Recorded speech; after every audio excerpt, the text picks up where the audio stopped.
I'm Danica Reed, intern for eSport, and we're here with Coach Kip from the Willamette men's basketball team, and we're going to ask him a couple questions today. Hello. Okay, first question.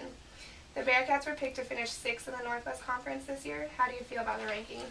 I think preseason polls you can only use them as motivation. Either they pick you too high or they pick you too low, and you tell the kids either one. If they pick us too high, we got to stay guarded and stay humble. If they pick us too low, like this one did, then we can be extremely mad at everybody and play with a chip on our shoulders. So that's kind of how we use that. Okay, good. So you definitely use it to your advantage. Absolutely. Absolutely. What are the team's strengths this season? I think we have as much depth as we've ever had athletically. I think we can go about 12, 13 kids deep. We have a nice blend of youthful enthusiasm and experienced players. So I think that especially will show itself in practice. How do you plan to evaluate your players throughout the season and help them improve their personal game? I think it's kind of a double. There's two sides to it. I think there's a lot of it comes from practice and seeing the actual coaching, person to person, one-on-one stuff. But I think a lot of it also will help with eSport. They can see their stuff online this year. We never had that capability before. We had to scratch and claw for time with them in the classroom to see film, and now they have it at their laptops. And they may not be paying as much attention in class as they should be, but they can see themselves. They can see the opponents. So hopefully we'll see a huge jump in how we learn and how we adjust throughout the season. Yeah. So far, have you seen a difference in the way your players play since they've used eSport? I have, and I've seen a bigger jump in their recognition of stuff. Like before, if I'd walk through, okay, here's what UPS is going to do, or here's what Montana State is going to do, I'd have to show them, walk it, draw it, spoon feed it to them. Now, they're finishing the sentences for me because they've seen it posted before and they've watched it themselves together. And plus, I can put my own notes on there. They're kind of learning the coach speak in my language of what I'm trying to say to them about everything. So I've seen a huge improvement in there. Great. You're going into your 4th year as the head basketball coach here. What are you as a coach going to do differently this year from years past? You mean besides win? Besides I think we're always looking for new things and new ways to communicate with kids. You know, your guys' generation, there's a lot of technological stuff. There's different ways.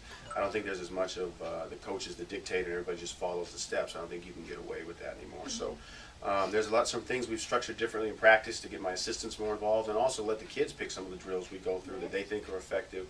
And I think just some of the schemes we're doing offensively and defensively are a little tweaked, but we're trying a lot more expectation-wise in practice. We set goals, and then if we don't get them, they run. But it's not like I scream and yell the entire time we don't get them. We just have a common goal we're all trying to get to, say 6 turnovers or less, and I'm working with them to get there. I'm not screaming at them because they didn't get there. What are 3 keys to a successful season for your team? I think number 1 is how we grow together off the floor.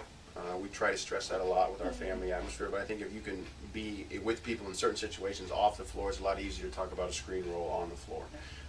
Number 2 is probably how quickly our freshmen turn into sophomores in the season, because we got to play 4 or 5 of them, and they can't be babies all year. And number 3 is how we respond to adversity. We play a really tough schedule, and we're going to lose some games. And how do we? In the past, we really haven't dealt with that very well. It's been hit or miss. Either we won and we're awesome, or we lost and we're the worst team in America. So hopefully we can find the medium ground, the middle ground, and our leaders can kind of take hold of that and keep us going forward through adversity.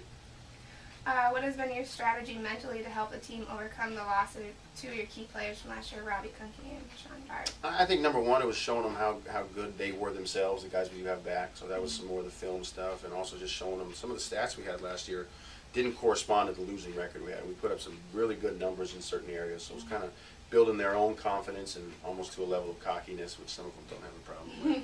But also letting them know how much we believe in them and how much we believe in the new kids we added to them. So, we lost some really good players, but we've added some great players and to a mix that was already good enough. Knowing that Division III athletics are unique, what are the qualities that you look for when you're recruiting a player? That's a good question. Number 1, obviously, they have to have talent. That's the first thing you see in a film or if you go to a gym and watch somebody play. But for us, we've done a ton of background research on the type of person they are, whether they're a leader, whether they're coming from winning programs, what they're like in the classroom. Because the better kids you have in the program, the more stuff you can get through as a team, and also the more flexibility I have as a coach in dealing with them, whether that's with playing time issues or dorm issues, whatever it is. We're trying to really focus on good humans, and that takes a little bit more work, some more phone calls on our part, but it's really worked out. I think we got a great group of kids that are all state players, but also the reviews from their teachers and from their counselors, from their coaches have been off the charts, and we put in more time in that area than we've ever had before. So that's been our philosophy, so to speak. Okay. Last question. I know that as a player, and I'm sure for you as a coach, there are many goals you want to accomplish in this season. If you had to focus on one key goal, what would it be for the season? For us, it literally is our mental approach every day. Last year there was days it was miserable for the guys to be at practice, and it wasn't much more fun for the staff to be at practice, and you can just feel that in the air. And so for us, every day, hopefully, we're enjoying the experience, living in the moment, and really having fun being around each other. You know, regardless of what the scoreboard says, and not that we don't care. Obviously, we care. But you know, what did we do today together that we're going to remember? And I think that'll help our attitude-wise, and hopefully just make it more fun to be around every day. Well, thank you for Thank your time. you.